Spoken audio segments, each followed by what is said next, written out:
Assalamualaikum warahmatullahi wabarakatuh. Selamat datang kembali pada anak-anakku kelas 10 MIPA dan IPS. Kita bertemu lagi di mata pelajaran PKWU. Nah, masih bersama Ibu Lili ya. Sekarang kita akan meneruskan materi yang sudah dibahas sebelumnya, yaitu materi mengenai kerajinan limbah tekstil. Nah, materi yang sekarang itu akan membahas bagaimana sih caranya untuk menghitung biaya produksi jika kita ingin membuat produk dari bahan limbah tekstil, atau bahkan perhitungan ini pun dapat digunakan untuk produk biasa gitu yang tidak berbahan dasar limbah tekstil. Nah, sebentar Ibu share screen dulu ya. Nah, ini dia. Jadi materinya itu masih membahas seputar kerajinan limbah tekstil ya. Jadi masih bersama Ibu dan juga Bu Erni di sini. Jadi kerajinan limbah tekstil dan wirausaha. Kemarin kan kita sudah membahas mengenai kerajinannya yang berbahan dasar limbah tekstil ya. Jadi ada limbah cair, ada limbah padat. Nah, sekarang kita akan membahas wirausahanya. Lebih tepatnya adalah wirausaha di bagian menghitung biaya produksi. Nah, ini dia ya perhitungannya.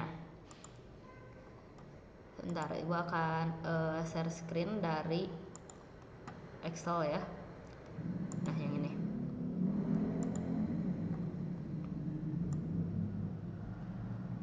Nah, ini dia. Jadi materinya ya ini. Bentar dibesarkan dulu. Ya, agar lebih enak ya. Nah, ini sudah kelihatan semua materinya. Jadi formatnya itu sederhana ya. Formatnya itu seperti ini. Jadi menggunakan tabel seperti ini. Di atasnya itu ada tulisan PT. PT itu singkatan dari perusahaan atau perseroan terbatas ya. Kalau di ekonomi itu jenis PT adalah perseroan terbatas. Jadi ini bisa dituliskan untuk nama perusahaan kalian. Biasanya PT itu untuk perusahaan yang cukup besar ya. Kalau perusahaan yang baru berdiri bisa menggunakan UD ataupun bisa menggunakan CV atau firma seperti itu. Nah, karena kita ingin mengetahui berapa sih biaya produksi yang dikeluarkan untuk membuat produk, maka ditulisnya adalah laporan biaya produksi. Ini untuk bulan di mana kalian membuat laporan tersebut ya, misalkan per 31 Oktober 2021 seperti itu. Jadi biasanya ditulisnya per akhir bulan seperti itu. Nah, di sini ada beberapa kolom. Kolom yang pertama itu adalah nomor akun. Di sini ada kata akun. Apa sih akun itu? Jadi akun itu adalah nama yang digunakan untuk menghitung dalam akuntansi ya. Jadi namanya itu menggunakan nama-nama seperti ini, biaya bahan baku atau harta apa atau pendapatan apa. Nah, itu disebutnya akun atau nama akun. Nah, setiap akun itu memiliki nomor. Karena itu di sini ada kolom nomor akun. Jadi biasanya tidak ditulis 1 2 3 seperti itu, tetapi ada kodenya atau nomornya. Seperti itu ya. Untuk pembelajaran nomor akun nanti akan dipelajari di kelas 12. Nah, untuk nomor akunnya bisa kalian tiru seperti ini ya, yang sudah ada seperti itu. Pokoknya depannya itu syaratnya harus 5. 5 itu kode untuk biaya. Karena kita menghitungnya judulnya adalah laporan biaya produksi, pasti kodenya 5 depannya. 5 semuanya. Nah, untuk perhitungannya nanti akan dijelaskan di kelas 12 ya, untuk perhitungan nomor akun, untuk pengkodean nomor akun. Nah, untuk sementara seperti ini saja. Nah, untuk nama akunnya sendiri ada beberapa akun utama yang digunakan di dalam laporan biaya produksi. Yaitu yang pertama adalah biaya bahan baku, yang kedua biaya tenaga kerja langsung, yang ketiga adalah biaya overhead. Nah, biaya overhead ini terbagi pada dua, ada biaya overhead variabel, ada biaya overhead tetap. Seperti itu ya. Jadi yang diberi bold hitam seperti ini, jadi yang ditebalkan berwarna hitam itu berarti akun utama ya. Nah, biaya bahan baku itu definisinya adalah biaya yang tanpa biaya itu maka tidak akan jadi. Jadi si produknya itu tidak akan jadi ya. Si produknya itu benar-benar gitu benar-benar gak akan jadi. Contohnya seperti ini, ibu ingin membuat tote bag. Ini di atas aja lah ya. Ibu misalkan ingin membuat tote bag. Bahan utama tote bag itu umumnya apa? Kain kan? Kalau tanpa kain, apakah ibu bisa membuat tote bag? Nah, jawabannya itu sudah jelas tidak bisa. Maka kain di sini, kain adalah bahan utama dari tote bag. Kemudian misalkan di tote bag tersebut ibu ingin menambahkan sleting. Nah, sleting ya. Apakah jika ibu tidak menggunakan sleting, tote bagnya jadi nggak? Pasti jadi ya, walaupun tidak pakai sleting. Maka sleting itu bukanlah bahan baku, tapi sleting itu masuk ke biaya overhead variable, seperti itu ya. Nanti untuk definisinya akan ibu jelaskan kemudian. Jadi yang boleh dimasukkan ke dalam biaya bahan baku itu hanya biaya yang tanpa bahan tersebut itu si produknya nggak akan jadi. Atau misalkan mau membuat tempat pensil dari bambu misalkan, kalau tanpa bambu kan nggak akan jadi tempat pensilnya, judulnya juga tempat pensil bambu, seperti itu ya. Jadi biaya bahan baku itu sudah jelas ya, yang tanpa bahan tersebut itu tidak akan jadi. Nah, dituliskan di sini misalkan butuh 1 meter, 1 meternya 20.000, tulis di sini angkanya 20.000. Jadi XXX ini adalah untuk angka ya, angkanya 20.000 misalkan, berarti 20.000 dikali 1 meter 20.000, tetap 20.000 dikali 2 meter berarti 40.000, tergantung pemakaiannya gimana. Yang dihitung di sini adalah untuk satu produk ya, untuk satu produk. Misalkan membutuhkan kain perca, membutuhkan kain kanvas. Kalau butuhnya hanya kain kanvas saja tanpa kain perca, silahkan dihapus si kain percanya ya. Jadi disesuaikan dengan nanti produk yang akan dihitung, seperti itu. Nah, kemudian dituliskan total biaya bahan baku. Tulisnya jangan di kolom 1, tapi di kolom 2. Untuk jumlah itu ditulisnya di kolom 2. Misalkan sudah pakai kain perca 20.000, kain kanvas 20.000, jadi di sini totalnya 40.000. Seperti itu ya. Sudah cukup jelas ya. Kemudian yang kedua ada biaya tenaga kerja langsung. Biaya tenaga kerja langsung adalah biaya yang tanpanya, nih ibu gedein ya biar kelihatan jelas sama kalian. Nah, biaya tenaga kerja langsung ini adalah biaya yang digunakan jika menyewa tenaga orang lain ya, atau tenaga pegawai gitu. Nah, di sini ada gaji pegawai. Ingat ya, ada perbedaan antara gaji dan upah. Kalau gaji itu biasanya diberikan per bulan dan secara berkala. Jadi tidak dilihat dari seberapa banyak produk yang dihasilkan oleh pegawai tersebut, tapi dilihatnya dalam jangka waktu, biasanya per bulan atau per minggu. Jadi tergantung kontraknya ya, pemberian gajinya seperti apa, seperti itu. Nah, itu gaji pegawai. Kalau beban upah misalkan, atau upah pegawai itu diberikannya sesuai dengan banyaknya produk yang dihasilkan oleh pegawai tersebut.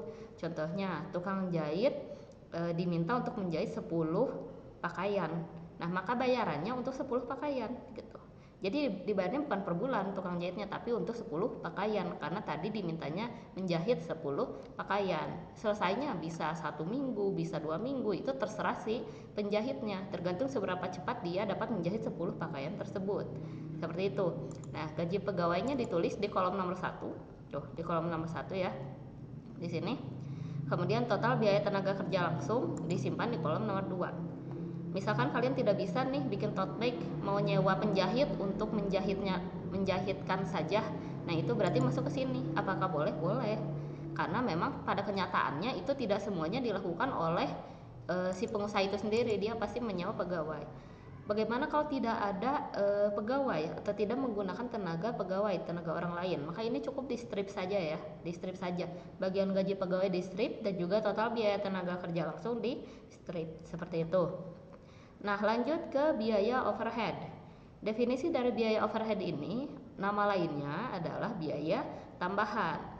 Nah, biaya overhead ini terbagi menjadi dua, ada biaya overhead variabel, ada biaya overhead tetap. Kalau biaya overhead variabel adalah biaya yang banyaknya mengikuti banyaknya produk, itu biaya overhead variabel. Contohnya seperti ini, ingin membuat 10 tote bag dengan menggunakan bahan-bahan yang ini yang sudah ditulis di atas. Maka membutuhkan 10 sleting, 10 minimal 10 kancing, 10 manik-manik, dan 10 kemasan. Seperti itu. Jadi banyaknya bahan tambahan ini mengikuti banyaknya produk yang akan dibuat. Tidak bisa kan ingin membuat 10 tote bag tapi beli sletingnya cuma 5 buah. Nah, tidak bisa, jadi karena banyaknya itu mengikuti banyaknya produk yang dibuat. Itu definisi dari biaya overhead variabel, termasuk kemasan ya. Gak mungkin kan kemasannya hanya 5, yang 5 lagi tidak pakai kemasan, itu kan tidak mungkin gitu. Kalau barang untuk dijual itu pasti ada kemasannya gitu. Kalau beli bala-bala aja pasti di kertasan lah minimal gitunya, mesti dipastikan di kertasan gitunya. Nah seperti itu, jadi setiap produk itu wajib ada kemasannya. Sama seperti yang lainnya, misalkan membutuhkan setting, satunya 1000, misalkan beli 10 berarti 1000 kali 10 di sininya 10.000 seperti itu. Jadi dituliskan berapa biaya yang dikeluarkan. Nah setelah itu menghitung biaya overhead tetap. Kalau definisinya, biaya overhead tetap itu adalah biaya yang tidak berubah, tidak mengikuti banyaknya produk. Jadi biaya overhead tetap ini stabil ya, mau dipakai mau tidak, biaya tersebut harus tetap dibayar dan jumlahnya itu sama per bulannya. Contohnya beban listrik, biaya sewa gedung, biaya sewa mesin, biaya sewa kendaraan operasional, dan lain-lain ya. Misalkan kita ambil contoh yang pertama deh, beban listrik. Nah beban listrik ini kan setiap bulan harus dibayar, mau dipakai mau tidak tetap dibayar. Apalagi kalau gedung ya, mau dia memproduksi 10, 100, 1000, 10.000 per bulannya tetap bayar sewa gedungnya masih gitu gitu. Itu yang disebut dengan biaya overhead tetap. Jadi banyaknya itu tidak dipengaruhi oleh banyaknya produk. Jadi ini biaya yang tetap harus dibayar gitu. Nah setelah itu dijumlahkan semua, mulai dari biaya overhead variabel sampai biaya overhead tetap, simpan di kolom kedua menjadi total biaya overhead. Nah setelah itu dijumlahkan antara total biaya bahan baku, yang ini total biaya bahan baku, kemudian yang keduanya itu total biaya tenaga kerja langsung, kemudian total biaya overhead, dijumlahkan totalnya berapa, simpan di sini. Jadi total biaya produksi seperti itu. Jadi inilah yang dicari, total biaya produksi inilah yang dicari gitu. Jadi membutuhkan uang seberapa banyak untuk memproduksi produk ini gitu. Nah itu dia ya mengenai total biaya produksi. Sekarang kita akan menghitung biaya produksi per produk. Jadi biaya produksi per produk itu untuk melihat berapa sih harga satuannya. Kalau misalkan kalian menghitung untuk satu produk di sini, berarti total biaya produksi ini sudah untuk satu produk. Tuh. Tapi kalau misalkan menghitungnya untuk 10 produk, untuk 50 produk, maka ini harus dibagi dengan banyaknya produk yang dihasilkan. Tadi kita ambil contoh misalkan tote bagnya jadinya 10. Misalkan itu di sini total biaya produksinya misalkan di sininya 100.000. Maka untuk menghitung biaya produksi per produk di sini sama dengan ya, total biaya produksinya misalkan 100.000 dibagi 100.000 dibagi